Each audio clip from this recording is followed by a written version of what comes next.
In 1865, a wealthy doctor-turned-banker, George Witt, offered his collection of more than 400 objects from all over the world to the British Museum.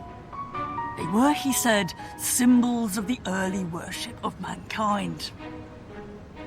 I don't exactly know how much they had to do with religion, not even of the fertility cult variety.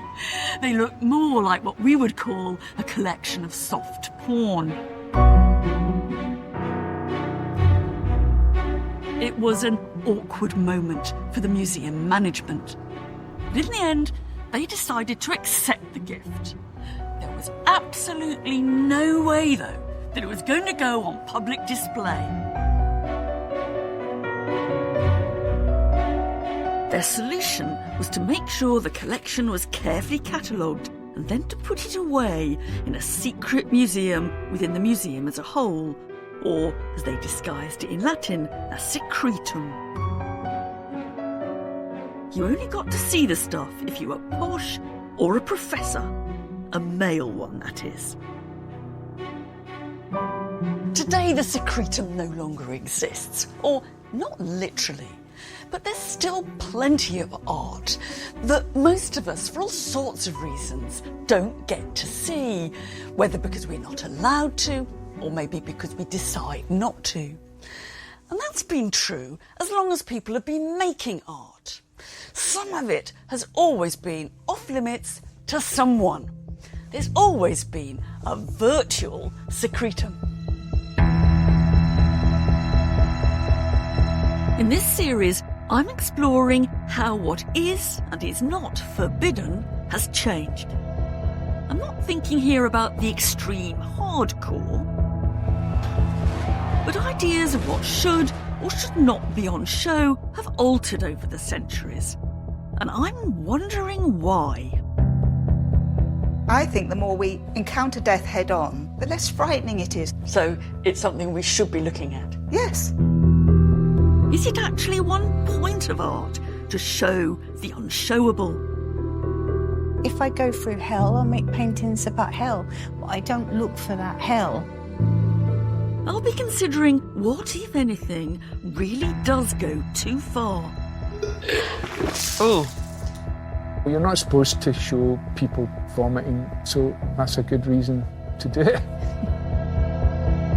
I'm not assessing quality, or at least I won't be arguing that a work's more acceptable if we judge it good rather than bad art. This is about what art gets forbidden, why and how. Who gets to see what and who decides. And I don't just mean outright bans.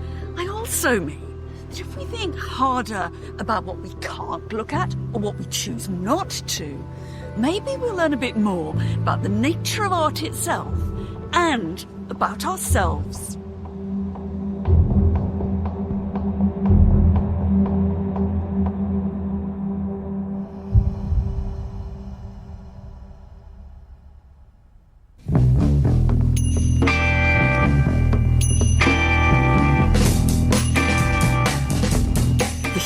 Body, its pleasures, pains, and the business of living in it has inspired some of the most controversial works of art. And that's what I'm exploring in this programme. I want to start with a little-known story of old-fashioned censorship from the 1960s. This was the decade Britain let its hair down, loosened its morals, and generally lightened up. Or so the cliché goes. It wasn't actually like that for quite a lot of us, and there was definitely another side to it. That's nicely captured in a case of obscenity that came before the local court in Leeds in 1966.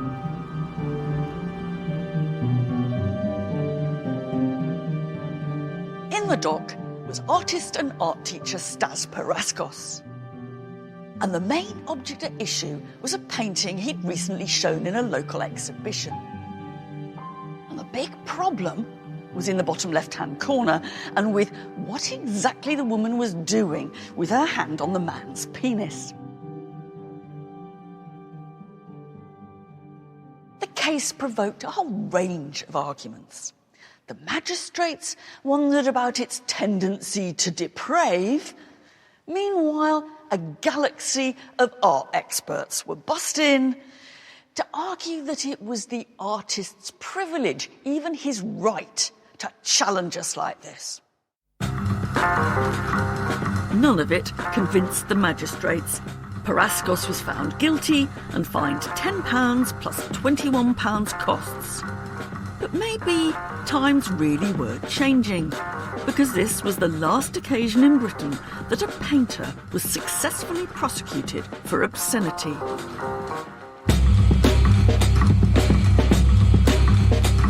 Nearly 60 years on, viewers don't exactly find it much of a problem. Okay. That man on the right, is he naked? Yeah, I think everyone's naked. Everyone's naked. Some sort of sex party, it looks like. Yeah, kind of. Maybe it's an orgy. An orgy? It doesn't look obscene. I would say softcore at the most. I think we're very used to seeing nudity and things like that. It seems fairly innocent. In this day and age, nothing like that would shock anybody, to be honest with you. I just don't think it's that obscene, really. Especially with today's standards. If a jigsaw was in sale with that as the main picture, I think I'd buy it.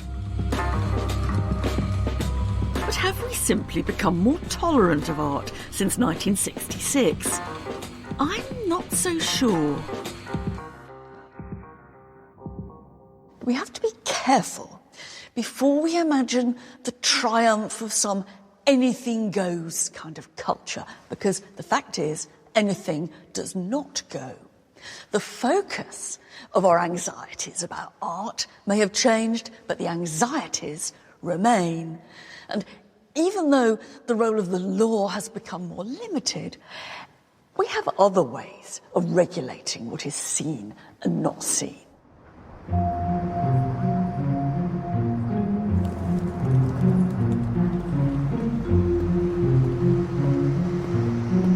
Back in the British Museum, we can get a glimpse of how tastes and boundaries can change radically over the centuries. And I've picked out a couple of objects showing a scene once popular in the art of the ancient Romans.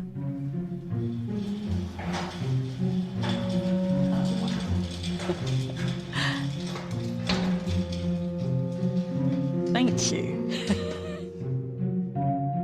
These are two sculptures showing the mythical creature Pan having sex with a she-goat, in different positions, you might say. They are both versions or variations on an even more striking sculpture dug up from a luxury Roman villa near Naples. It became one of the most notoriously forbidden objects in the 1700s and 1800s.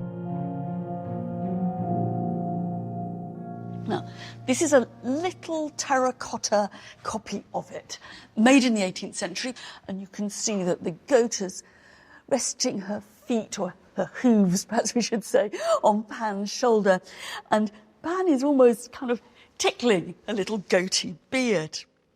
And here is an original Roman piece, and this was probably the prized possession of some rather posh Roman. Now, I think that the very idea that a larger marble version of this could be the centrepiece in the decor of a very rich Roman house marks the difference between Roman ideas of acceptability and our own. I mean, we may not be quite as shocked by this image as people were just after it was discovered, but I still don't imagine that many people would choose this theme to plonk in the middle of their living room. That said, it's not quite clear what it really meant for Romans. I mean, was it just a bit of raunchy erotica? Or maybe it was a kind of joke. Pan, we mustn't forget, was himself half man and half goat. So this is a half goat having sex with a whole goat, if you like.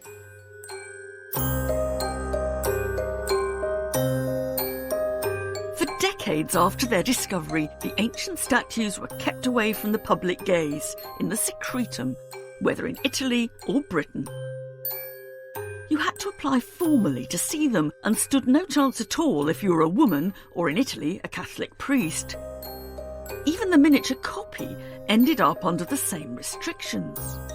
Today, those have gone, or almost. When the Naples version came here about 10 years ago, it was put in its own room with a content warning at the entrance. Why is it we find it still somewhat uncomfortable? I mean, I think it's more than just the bestiality. I mean, for me, what's difficult about this one is the way that the goat has been humanised, that Pan is making love to the goat in a human way.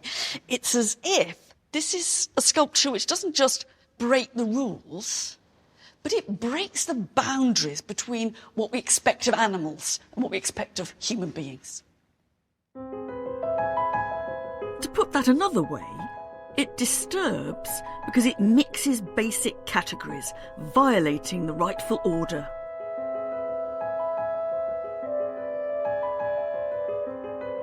It's easy to assume, though, that its scenes of sex in particular, illicit, subversive, graphic, unregulated, that moralists have been keenest to keep from our sights.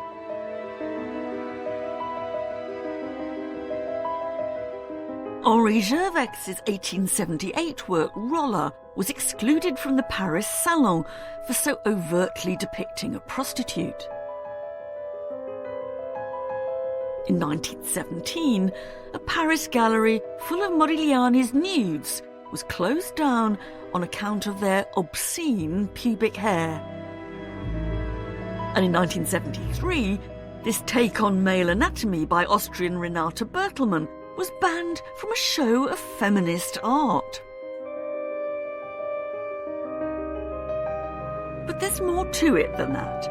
It's not just genitalia and copulation that makes an image problematic.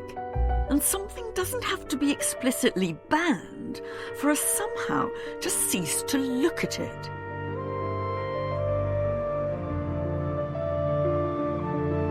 Today, I've asked York Art Gallery to bring out of their storeroom one painting that's really disconcerting, and in this case, more so now than a couple of 100 years ago. There's an elderly man here, in shackles, suckling at a young woman's breast.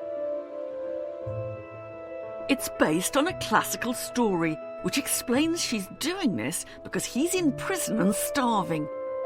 It's an allegory of human kindness. But there's a killer fact. The woman is the old man's daughter.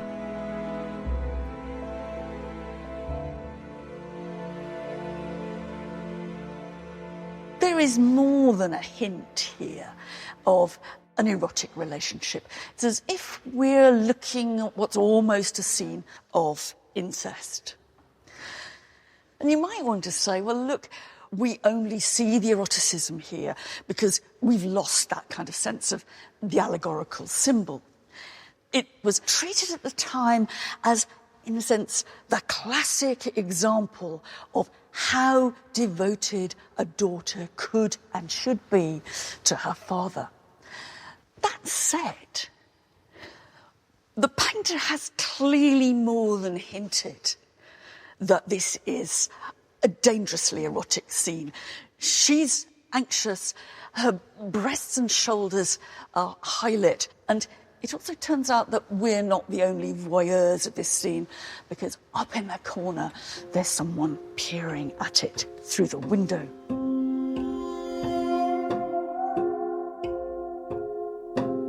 This painting is by a little-known Dutch artist, But it isn't a one-off.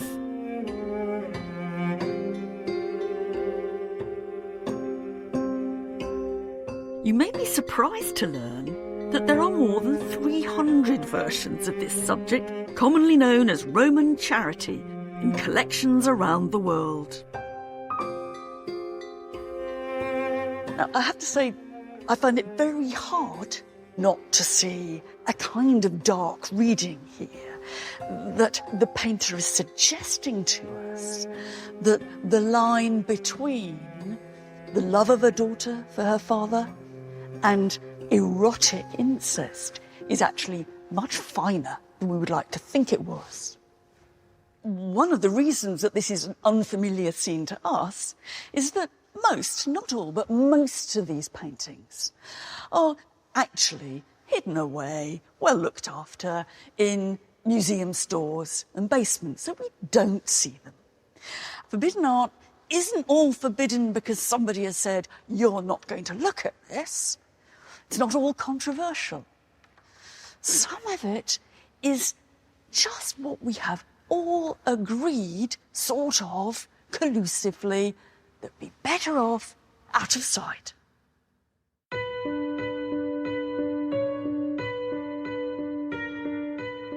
I'm not sure that these images were ever entirely innocent, whatever the moral story behind them.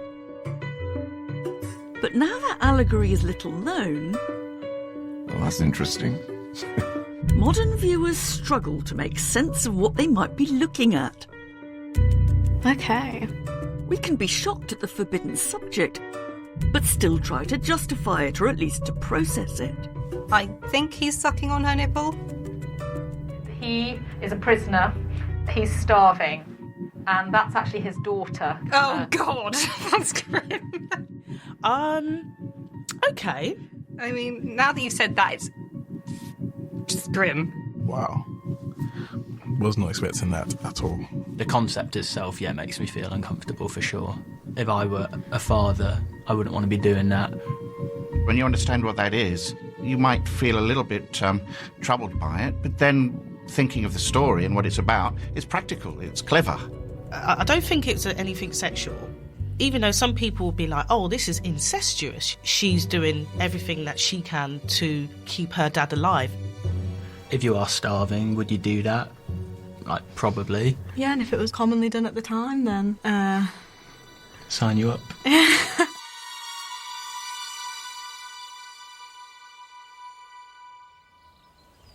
Roman charity might well disquiet us, but our virtual secretum is no longer dominated by sexual images. Their place has been taken by other themes and subjects.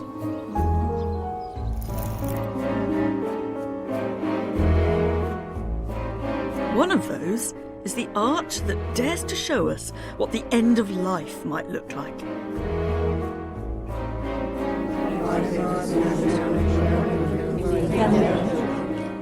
Hundreds of years ago, people in Britain would have been far less estranged from death and the moment of dying. Most of us would have died at home.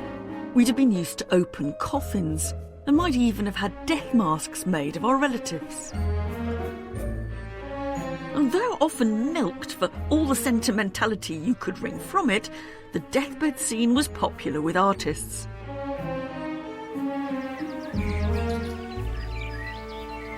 Now, it's not just that death itself has become more medicalised, behind curtains, in private, but the representation of death has also become forbidden territory. We have put it into the private realm, not to be looked at.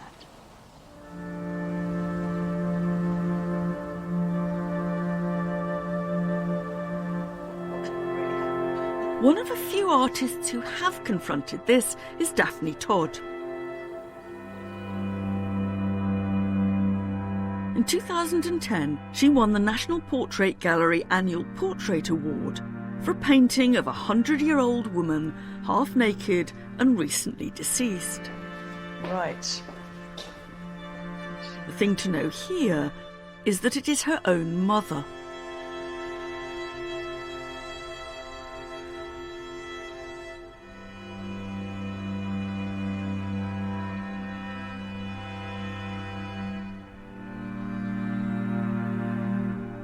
How did you go about it?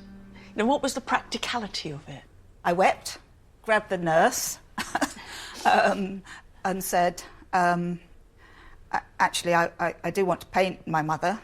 How am I going to go about it? And she recommended a funeral director who'd been very, very understanding about various people's requests. And so he made a chapel of rest available. And so in the chapel of rest, you propped her up? I asked them to prop her up like that. In fact, actually, I mean, I first thought I might sort of have her laid out as though she was on a slab. And they did that for me. And I thought, I can't cope with this.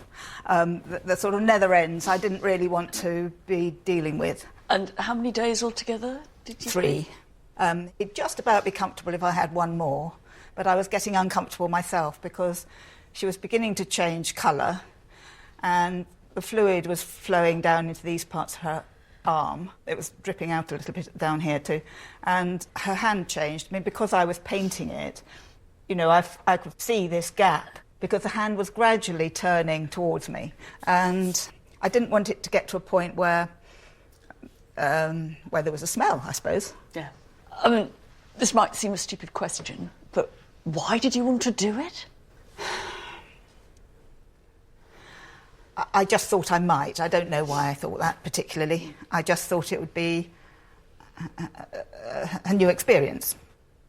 I don't think she'd have liked this painting, actually, obviously. I mean, who would? But she had said, yes, you can do what you like. But there's a magnificence about death. Somebody once asked me to explain that, and I can't. I hope I've got a bit of it in there. Yeah. But there's something really compelling. Yeah. I mean, you wouldn't be able to walk past a dead body, would you? No, I'm not sure I've seen a dead body. Not ever. Not ever. I suppose I saw my parents, but both well covered in a hospital bed, not almost unrecognisable. I mean, it's fascinating in itself. But And isn't it distressing for you? Once I was painting, no. Right. Funnily enough, that's odd, isn't it? Yeah. But no. It's now here in your studio. It's not on public display. What plans have you got for it? I've tried to give it away twice. The first time to Girton College, Cambridge. But they were quite concerned that this particular painting would upset their students. And it was understandable, in a way. But also slightly odd that academics, all of whom are adults, are going to be hurt by it. Anyway, a year or two later, I asked if my local church would like it. But sadly, they turned it down. So I cannot give it away. I think the more we encounter death head-on, the less frightening it is, and that means we can live our lives. Yeah. So it's something we should be looking at? Yes. Yeah. I mean, it is distressing, but I think it makes me feel that I want to look at it. And if that means that that's uncomfortable, then I think you should be looking at things that are uncomfortable. That's what looking as long as they're beautiful as well, because the truth is beautiful.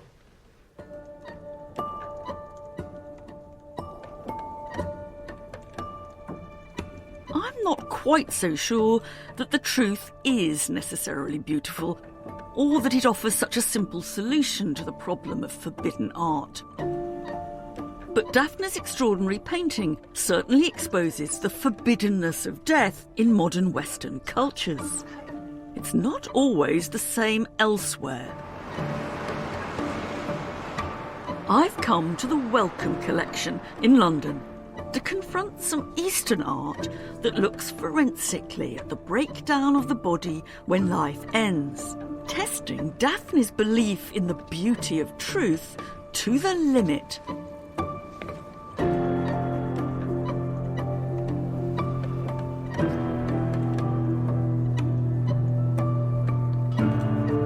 This is a rather shocking sight.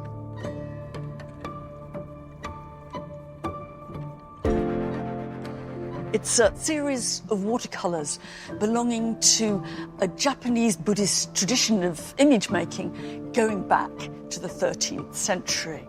This is just one example out of many.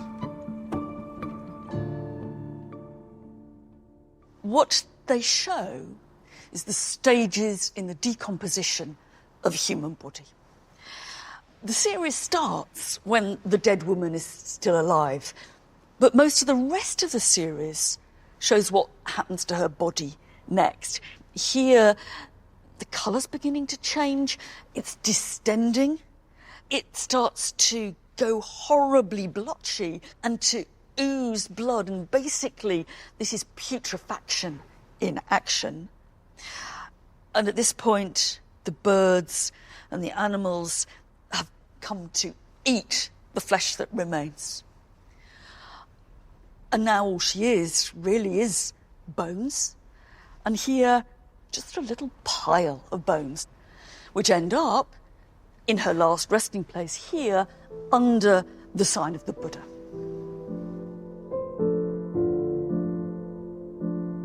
Images like this, still with a place in Japanese culture, were originally made to remind contemplative Buddhist monks of the impermanence of the human body and the foulness of female flesh in particular. Now, I suppose I managed to take them on board in a religious context. But what happens when we take them out of that religious context? I think there'd be a lot of people, me included, who really would not want to look at them. There'd be quite a lot of people who'd say, these should not be on show.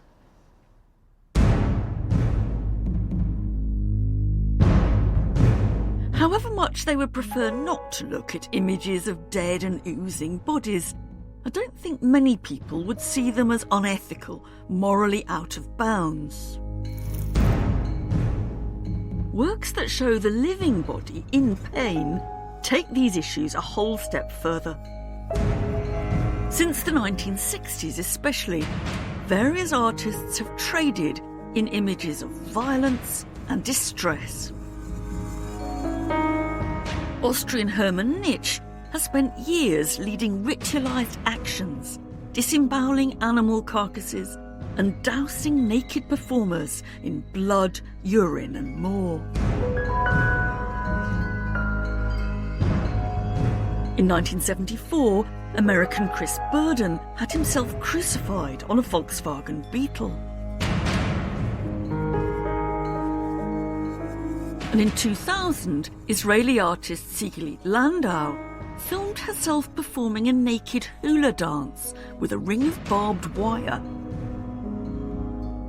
But debates about the ethics of looking at scenes of suffering are far older.